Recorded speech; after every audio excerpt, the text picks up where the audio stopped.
नमस्कार, मैं हूं खुशबू कुंभट और आप सुन रहे हैं राजस्थान सुपरफास्ट न्यूज। तो आइए बढ़ते हैं आज की ताजा खबरों की ओर।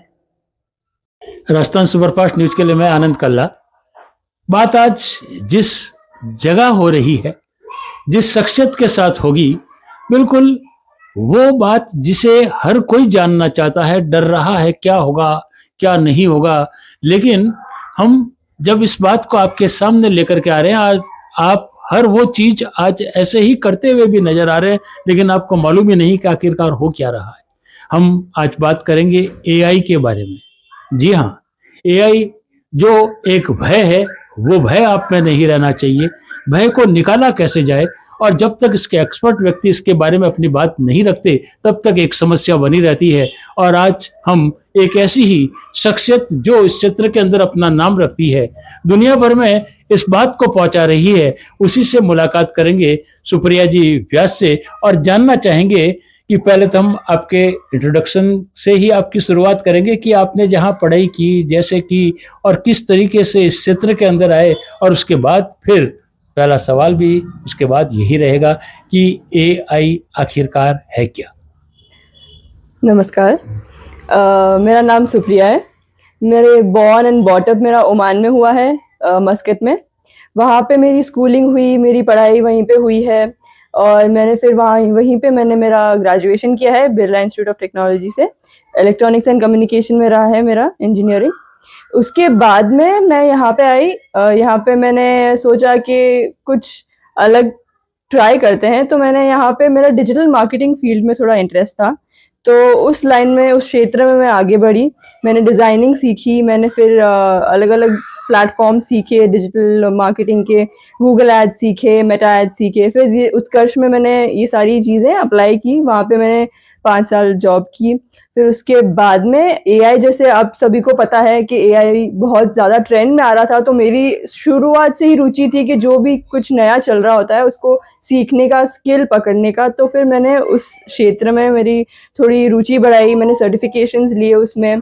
फिर मैंने मेरा खुद का एक चैनल मतलब ओपन किया, जिसमें मेरा यूट्यूब पे भी है, इंस्टाग्राम और फेसबुक पे भी है। उस पर मैं कोशिश करती हूँ कि सिंपल लैंग्वेज में मैं कैसे लोगों को बता सकूँ कि एआई में क्या चल रहा है, एआई होता क्या है, एआई से मतलब आप डरे नहीं। मतलब जैसे जैसे अगर आसान भाषा में कैसे लोगों तक अपनी बात पहुंचा सकते हैं, वो मैंने थोड़ा छोटा सा प्रयास किया, ताकि आगे इस क्षेत्र में लोगों को भी बता सकूं और मैं खुद भी आगे बढ़ सकूं। एक जो रोजगार के बारे में इसमें बात आती है कि एआई जो है वो रोजगार खा जाएगा, क्योंकि जब काम फटाफट होता है, अपने आप होता है, तो लोगों के रोजगार चले जाते हैं। क्या कहेंगे इसलिए? डेफिनेटली ये सभी को डर रहता है कि उनकी जॉब चली जाएगी या नौकरी खा जाएगा, बट मेरा मानना ऐसा नहीं है। क्योंकि अगर आप सोचें कि जब कंप्यूटर्स आए थे तब भी यही हाल हुआ था कि सबको यही डर लगा था, अरे अब तो हम क्या करेंगे, मशीनें आ गई है। बट बड़ी बड़ी कंपनियों ने लोगों को और हायर किया, और कंप्यूटर्स रखे, विप्रो हो गया, इन्फोसिस हो गया, बड़ी बड़ी और भी कंपनीज हो गई। तो ऐसा नहीं था कि जॉब्स गई थी, जॉब्स और बढ़ी थी। बस एक मानसिकता या माइंडसेट का, नजरिया का खेल समझ लीजिए, जिसको आपको सही तरीके से देखना होता है। और वैसे ही इस एआई में भी यही है कि लोगों को लग रहा है कि जॉब चली जाएगी। तो मेरा मानना ये नहीं है। पहली बात तो सब डरना बंद करें, ऐसा कुछ भी नहीं है। आपको बस थोड़ा सा सीखने की आवश्यकता है। अगर आप पकड़ लेंगे तो आप बेहतर भी बन सकेंगे, और आपकी जॉब भी कहीं नहीं जाएगी, उल्टा आपको प्रमोशन ही मिलेगा उसमें। बिल्कुल। अभी जो राष्ट्रीय स्तर पर अपने एक जो इसके लिए बातचीत चल रही है, उसके बारे में भी जानना चाहेंगे कि वो कितना फायदा इस क्षेत्र को देगा। नरेंद्र जी मोदी ने बहुत ही अच्छा एक सम्मेलन अभी AI India impact summit 2026 organise किया है, जहां बहुत सारे लीडर्स आए हुए हैं। वर्ल्ड के टॉप लीडर्स, बिल गेट्स, सब आ चुके हैं। वो 16 से 20 फरवरी चल रहा है, जिसमें एंट्री भी बिल्कुल फ्री रखी हुई है। तो ये बहुत अच्छा इनिशिएटिव लिया है गवर्नमेंट ने, सबको अवेयर कराने के लिए कि एआई किस हद तक आगे बढ़ चुका है और एआई से हमको अवेयर रहने की कितनी जरूरत है। क्योंकि इस क्षेत्र में बहुत बहुत ज्यादा डेवलपमेंट्स हो रहे हैं, और बहुत सारे इन्वेस्टमेंट्स हो रहे हैं, बहुत सारे डील्स हो रही है, और हमें बहुत एक्सपोजर मिल सकता है इस एक्सपो में जाके। बहुत सारे स्टार्टअप्स आए हैं, सबके आइडियाज पिच हुए हैं, तो ये बहुत ही अच्छा कार्य हो रहा है वहाँ पे। ये जो एआई की जब बात करते हैं और मशीनों की बात करते हैं, जहां मशीन लर्निंग की बात भी आती है, तो दोनों में अंतर क्या है? ये अंतर नहीं कहूंगी मैं इसको इसको एमएल जैसे मशीन लर्निंग एक पार्ट हो गया अपना एआई का। मशीन लर्निंग डेटा एनहांस करता है, सारी डेटा इकट्ठे करता है वैसे बेसिकली, और एआई उसको यूज करता है आपके कनेक्टेड हो गया। मतलब ये दोनों अलग अलग तो नहीं कहूंगी मैं इसको। मशीन लर्निंग में बेसिकली आपके यूजर में क्या क्या हो रहा है, यूजर डेटा कहाँ से आ रहा है, वो जैसे आपको कोई भी एक चीज की सारी इंफॉर्मेशन एमएल इकट्ठा कर लेगा और ये चीज एआई यूज करेगा। तो ऐसे कनेक्टेड रहते हैं दोनों। मशीन लर्निंग भी बहुत इंपॉर्टेंट होती है इस चीज में, हर प्रोडक्ट के बारे में, हर चीज के बारे में जानकारी इकट्ठी करने के लिए, वेराज एआई उसी चीज को यूज करके यूजर को प्रेजेंट करता है। बिल्कुल, जहां शिक्षा की बात आ रही है, चिकित्सा की बात आ रही है, और एआई वहां पर भी अपना रोल अदा कर रहा है। किस तरीके से कर रहा है, कहां तक करता रहेगा? बहुत अच्छा पॉइंट बताया आपने। ये बहुत ही मतलब क्या कह सकती हूँ मैं इसको, इम्पॉर्टेंट पॉइंट है ये, क्योंकि एआई ऐसी फील्ड में घुस रहा है। जैसे आप मान लीजिए नर्सिंग की कोई फील्ड हो गई, अब आपको कोई मेडिकेशन या कोई आपको कोई टैबलेट बनानी है या कोई फॉर्मुलेशन क्रिएट करना है, तो सबसे पहले आप एआई का इनपुट अगर आप लेते हैं, आप डिपेंड मत कीजिए, लेकिन आप ये लैब में जरूर टेस्ट करवाइए। ये आपका थोड़ा सा तो एक होता है ना कि काम आपका इजी कर देगा, प्रोसेस इजी कर देगा, लेकिन जिस लेवल तक इसमें एनहांसमेंट्स हो रहे हैं, तो बहुत सारे मशीन्स, बहुत सारे डिवाइसेस ऐसे आ रहे हैं जो आपके, जैसे आप फॉर एग्जांपल डायबिटीज की कोई मशीन ले लें, तो बिना ब्लड निकाले इस पे भी टेस्ट हो रहा है कि एआई पैच के थ्रू कैसे आपका ब्लड शुगर लेवल बता सकता है। और भी बहुत सारे अलग अलग जो भी अपने क्या कह सकते हैं इसको, डायबिटीज हो गया, बीपी हो गया, या अलग अलग कोलेस्ट्रॉल हो गया, हर एक एक मेडिकल फील्ड में, हर एक इंस्ट्रूमेंट में समय, पहले बहुत समय लग रहा था कि आपको टेस्टिंग में जाना पड़ेगा, फिर रिपोर्ट बाद में आएगी, और बहुत सारा लंबा प्रोसेस हो जाता है आपके रिपोर्ट्स आने में। लेकिन एआई के माध्यम से बहुत ज्यादा स्पीडीली ये चीजें हो रही है, हर चीज आपके लिए अवेलेबल फास्ट हो रही है, टाइम कंजम्पशन बहुत कम हो रहा है इस चीज में। तो ये हो रहा है एक तरह से, आपका समय के साथ साथ आपकी एक्यूरेसी, जो रिजल्ट में हर इंस्ट्रूमेंट में एक्यूरेसी होती है ना, वो भी कम हो रही है। जो मैन हाथ से जो इंसान बना रहा था और जो वर्सेस एआई बना रहा है, वो बहुत एक्यूरेट बना रहा है। तो इसमें आपके रिजल्ट्स भी बहुत सही आते हैं कंपैरेटिवली कि आप पहले जो आप मशीनरी या जो भी मैन मेड प्रोसेसेस से आप कर रहे थे। बिल्कुल। तो ये जो एक और हमने जो सुना था कि जहाँ शिक्षा जगत की बात आ रही है कि आपको जो टीचर पसंद था, बिल्कुल उस तरीके से आप उसी अंदाज में पढ़ सके अपने उस विषय को, भले ही पढ़ाने वाला कोई और हो। ये कहाँ तक सही है? ये मेरे को सबसे अच्छा पॉइंट इसलिए लग रहा है क्योंकि मैंने खुद ने ये चीज अप्लाई की है। अगर कोई भी बच्चा हो, कोई भी स्टूडेंट हो, जेई की तैयारी कर रहा हो या फिर 12th के एग्जाम्स दे रहा हो, तो बहुत हमारे, सपोज हमारे टाइम ही ले लूं मैं, हमारे टाइम पे ये सब चीजें नहीं होती थी, तो हमें किताबें पढ़नी पड़ती थी, हमें हर एक पन्ना पलट पलट के लिखना पड़ता था। लेकिन अब ऐसा हो गया है, आप उसको बोलो, लिखने की भी जरूरत नहीं है। एआई टूल को बोलो, कोई भी बच्चा अगर एआई टूल या में जाके, नोशन एआई करके टूल होते हैं, या फिर जेमिनाई हो गया, परप्लेक्सिटी हो गया, इन टूल में आपको सिर्फ बोलना है कि मेरे को इस नोट की आप मुझे समरी दे दो, या इस टूल का आप मुझे वीडियो बना के दे दो, तो वो उस टॉपिक का, सपोज मैथ्स के टॉपिक का भी एक वीडियो बना के आपको सामने दे देगा, और आपको एकदम समझ में आ जाएगा, उस भाषा में दे देगा, जिस भाषा में आप बोलो उस भाषा में वो लाके दे देगा। हिंदी, इंग्लिश, मैथ, साइंस, मतलब हिंदी, इंग्लिश, मराठी सब में दे देगा। तो इतना डेवलपमेंट हो गया है ना इस क्षेत्र में, तो आपको तो उससे बिल्कुल। ये जो डेटा की बात आती है, क्योंकि जब हम उसको बताते हैं, वो हमारे बारे में भी जान जाता है, हमारे नाम को भी जान जाता है, हम जैसे जैसे क्वेश्चन करते हैं वैसे वैसे उसको जान जाता है। तो वो जो डेटा इकट्ठे करेगा, उसके लीक होने की संभावना जो रहती है, लोगों तक, औरों तक पहुंचने की बात होती है, जो इसको चला रहा है उस तक पहुंचने की बात होती है, तो उसके लिए भी जानना चाहेंगे।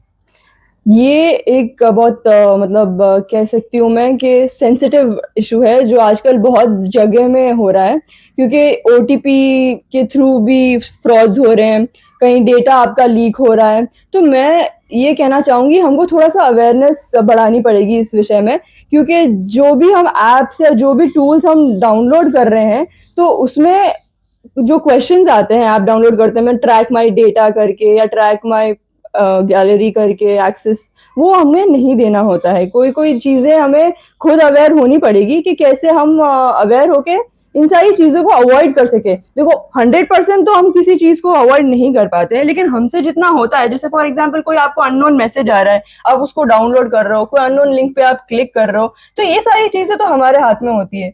तो इन चीज़ों को हम जितना अवेयरनेस हम खुद करें, हमारे लोगों में जो आसपास है उनको बताएं कि ये सब चीज़ें नहीं करनी है, तो वो बेटर रहेगा। और एआई के थ्रू अभी इतना एनहांसमेंट हो चुका है कि अब ऑन गोइंग, मतलब अब आने वाले टाइम में एआई खुद ही डिटेक्ट कर देगा कि आपका कॉल सही है या कॉल नहीं है। ये सेम चीज अपने एआई सम्मेलन में जो हो रहा है उसके अंदर भी डिस्कस हुई है। बिल्कुल। एक जब आपने ये बात कही तो आजकल एक साइबर क्राइम की बात चल रही है, जगह जगह इस तरह के जो क्राइम हो रहे हैं, तो उसको रोकने में ये किस तरीके से सहायक हो पाएगा? जी, जैसे मैंने बताया अभी कि जो ये एआई टेक्नोलॉजी है इस लेवल तक एनहांस हो गई है कि अब ये कनेक्ट कर लेता है, पकड़ लेता है कि कहाँ से ये नंबर आ रहा है, कहाँ से ये कॉल आ रहा है, कहाँ से, मतलब ये अपनी साइबर सिक्योरिटी को और बूस्ट कर रही है। इट इज नॉट मतलब डिमोट, मतलब वो नहीं कम नहीं कर रही उसकी शक्तियों को, वो डबल कर रही है, एनहांस कर रही है जो साइबर सिक्योरिटी है। तो एआई के साथ में इस चीज को जोड़ना बहुत ही बेनिफिशियल हो रहा है। ये भले ही आपका मोबाइल ट्रैकिंग हो या कोई ओटीपी स्कैम्स हो या फिर बैंक फ्रॉड्स जो आजकल चल रहे हैं, तो एआई इस लेवल तक पहुंच गया है कि वो हर चीज डिटेक्ट कर सकता है before coming to the consumers. और ये जब इस तरह की बात आ रही है तो हम कई बार देखते हैं कि जो फेक न्यूज आ जाती है, कुछ गलत तरीके से वीडियो आने लगते हैं, किसी को किसी के भी साथ जो बता दिया जाता है, तो वहां पर जो है कि उसको रोकने के लिए भी इसके अंदर कुछ उपाय है या मालूम पड़ जाएगा कि ये फेक है या वास्तविक? इसे डीप फेक कंटेंट कहते हैं।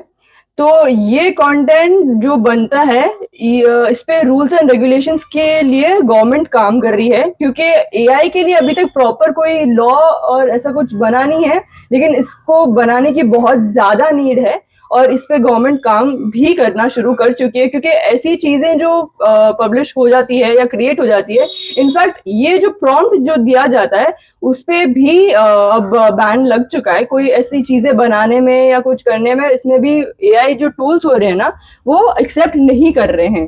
तो इसमें धीरे धीरे एडवांसमेंट्स हो रहे हैं, एकदम से तो नहीं होंगे, बट हाँ ये चीज रोकने के प्रयास हो रहे हैं। बहुत कुछ हम जानना चाहते हैं, लेकिन एक जरूर चाहेंगे कि युवा पीढ़ी और वे बड़े बुजुर्ग जो इससे भय खाते हैं, उनको क्या संदेश देना चाहेंगे कि किस तरीके से वो इसका प्रयोग करें जिससे कि उनका जीवन यापन अच्छा हो सके और इसका एक सकारात्मक लाभ ले सके?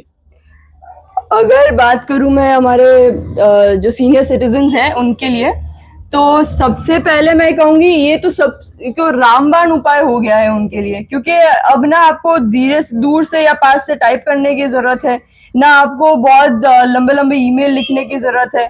आपको सिर्फ अपना एक कोई भी एआई टूल यूज करना है और उसमें आपको बोलना है और वो आपको हाथों हाथ आपकी चीज आपके सामने लाके रख देगा। और सिमिलरली हाउसवाइफ्स के बारे में बात करूं, हाउसवाइफ्स को अगर खाना बनाना है तो वो भी अब एआई बता देगा। अगर आपको बच्चों के लिए आपको कुछ खरीदना है या कुछ भी करना है, मतलब ए टू जेड कोई भी आपके मन में सवाल चल रहा है, वो आप एआई से पूछेंगे और वो जवाब दे देगा। तो बड़ों के लिए तो ये बहुत उपयोगी हो गया है। अब बात करूं बच्चों की, जैसे अपन ने बात की कि अगर उनको पढ़ाई क्षेत्र में अगर कुछ करना है तो आपके पास सारे रिसोर्सेज अवेलेबल है। आपके पास नोट्स हो गए, वीडियोस हो गए, इन्फोग्राफिक्स हो गए, तो सारे डिजिटल इक्विपमेंट्स हो गए जिनसे आप पढ़ सकते हैं। मतलब वो कहते हैं ना कि 1000 पिक्चर्स एक वर्ड में आप नहीं बता सकते, लेकिन पिक्चर देख के आप समझ सकते हैं। तो एक पिक्चर देख के वो इजीली समझ भी जाता है एआई के थ्रू। और फिर अगर आपको कोई भी डिग्री करनी है, कोई भी स्किल एनहांसमेंट करना है, तो उसके भी बहुत सारे कोर्सेज आ गए। इनफैक्ट एआई ही सीखना हो तो उसके भी बहुत सारे कोर्सेज आ गए हैं बच्चों के लिए कि ये करके आप कैसे जॉब में बेटर कर सकते हैं या क्या नया जॉब अपॉर्चुनिटी आप ले सकते हैं। दोनों के लिए ही फायदा है इसमें। तो एआई के अंदर सामान्य रूप से अगर कोई इसको जो है कि अपलोड करना चाहता है तो क्या क्या करे? अपलोड क्या मतलब? ये एआई के जो आपके जो है टूल्स जो है तो वो कौन से करें? सबसे पहले तो मैं सजेस्ट करूंगी गूगल जेमिनाई। चैट जीपीटी तो मुझे पता है लोगों ने कर ही रखा है। परप्लेक्सिटी हो गई बच्चों के लिए या रिसर्चर्स के लिए, जो मतलब बहुत सारा स्कॉलर वर्क करना चाहते हैं। और अगर आप एडिटिंग के शौकीन हैं या तो फिर आप क्लिंग AI टूल यूज़ कर सकते हैं। अगर आप डिज़ाइनिंग के शौकीन हैं तो कैनवा AI यूज़ कर सकते हैं। अगर आपको और कौन से क्षेत्र में भी मतलब किसी भी क्षेत्र में कुछ भी जानना है तो अपना गूगल जेमिनाई तो है ही, आप उसको ABCD पूछ लीजिए, वो सारे जवाब आपको दे देगा। बहुत बहुत धन्यवाद। बिल्कुल डरने की नहीं बल्कि इसके साथ चलने की जरूरत है। रोजगार छीनने का नहीं बल्कि देने का काम करेगा। शिक्षा जगत हो चाहे, अब ये कहा कि जहां आपके एडिटिंग का काम करना और एडिटिंग करना होता था तो वहां आदमी को रखना पड़ता था, तो इस काम को भी इसको सीखना पड़ेगा। तो हर वो व्यक्ति जो अपना काम AI के माध्यम से करना चाहता है, जब तक इसके साथ नहीं चलेगा तब तक आगे नहीं बढ़ पाएगा। ठीक वैसे ही जैसे कि कंप्यूटर जब आया था और उसके साथ जुड़ करके आज सारे काम हो रहे हैं, तो आने वाला समय, आने वाला भविष्य निश्चित है AI का होगा।